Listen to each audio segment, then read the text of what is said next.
I haven't gotten as much done the last 2 months on the car that I've wanted to. I had some health issues which have really slowed me down. I am still working on the car, so I'm just not as fast as I was. Just kind of have to work through this. Yeah, so I'll be getting some more work done on the doors, fenders, hood, trunk lid. The body is pretty much done. I just have a few little detail things I want to do to it for painting, but well, it seems like there's a lot of interest in the BMW project, so I think I will go ahead and in the future shoot more videos of what I'm doing. One thing I like to do when I'm doing these restorations is take pictures of everything before you pull it off the car, when you take it apart, especially wiring where certain color wires go to certain terminals. Just take pictures of everything. I keep a little digital camera in my pocket when I'm taking things apart on the car, or keep it real close, handy. I take a ton of pictures.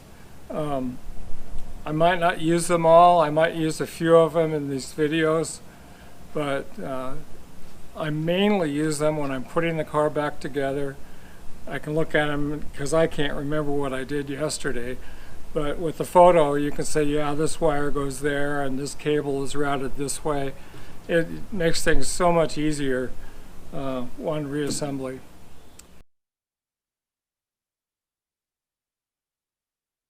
The car is pretty rust-free. However, there was a couple spots here in the electric quarter panel where the paint had been bubbling. So after cleaning it off, I found some really thin spots. So what I did was I cut those sections out. You can see how thin it is here. It's from the back side. There was 2 spots there. Well, this one here, I made a new piece, filler piece that I'll weld in. And right behind the wheel well, there was another little section. What had happened was there's that's the floor of the trunk in there, and there's a gap between the floor of the trunk and the quarter panel. It varies anywhere from 1/8 of an inch to 3/4 of an inch, and they fill it with seam sealer. And after a while that dries out, cracks, and moisture got up in there behind on that quarter panel and rusted that out. The rest of the floor was good, and everywhere else on the trunk, the seam sealer seems to be holding up. But I think it was just too wide of a gap there. I'll have to refill that again with some seam sealer. But anyway, I'm going to get ready to weld this up, replace that section, fill that in. So it should come out pretty nice once I'm done.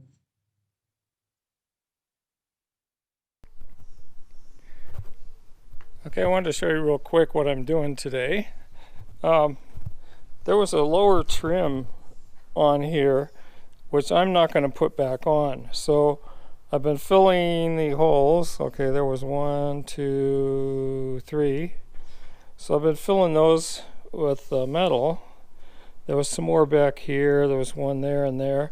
These are the rust pieces I cut out, and I welded some new metal in there. And then I filled some holes here, here, here. These little holes here all the way across, I'm going to fill these. They were for like a rubber flap thing that came around here to the diving board bumpers that used to be on here. This side I haven't got to yet. Well, I came out and I've got the epoxy primer on all the bare metal. I had to get it on there. It's not good to leave bare metal out in the open. It's been pretty, or the humidity's been pretty low, so I probably went a few days longer than I should have, but it came out pretty good. I hit it real quick with the sander and then give it a good wipe down before spraying. And I just kind of used up a little bit of the primer I had left on the inside of the trunk area. So far I haven't shown any of the ways that I've stripped the paint off this car. I did take it down to bare metal, and it's quite a job doing that. The MG, when I did it, I had it the whole car media blasted, so it was not as time consuming but a lot more expensive to have done. This car I didn't want to do the whole car the same way I did the other car. What I want to show you is what I used to strip paint. I wasn't sure how this would work, but I bought an Eastwood stripper. It's called a Contour SCT. It works. I'm kind of happy with how it works. However, if you're doing like the roof of the car, I found I couldn't use it because this car had the factory paint, and then someone resprayed it. It had one respray over the original factory paint, and the factory paints are fairly thin.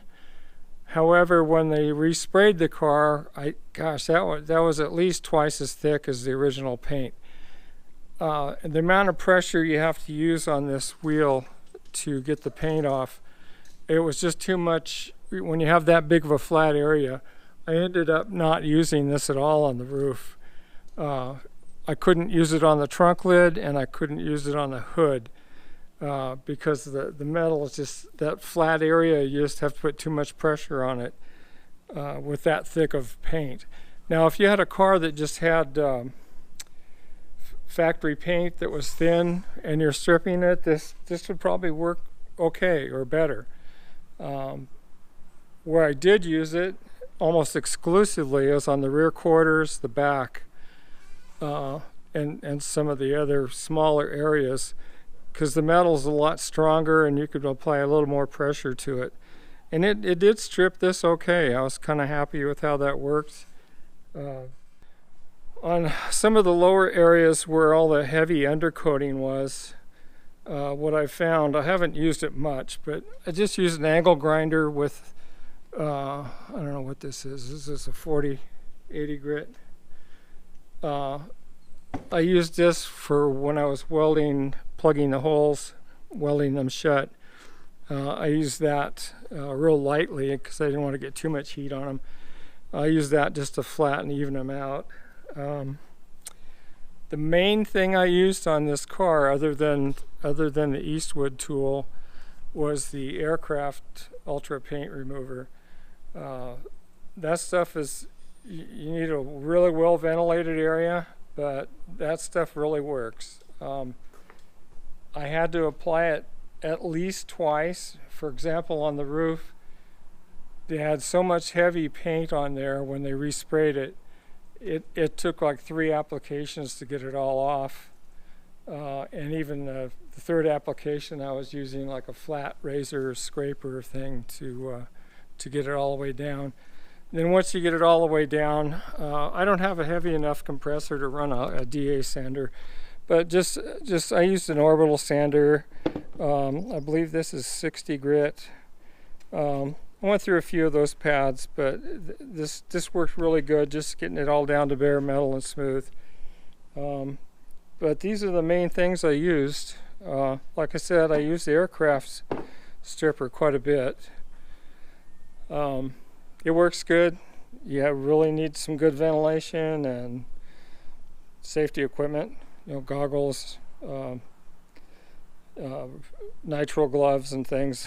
You don't want to get this on your skin because it'll burn. And I'd put plastic down on the ground underneath this.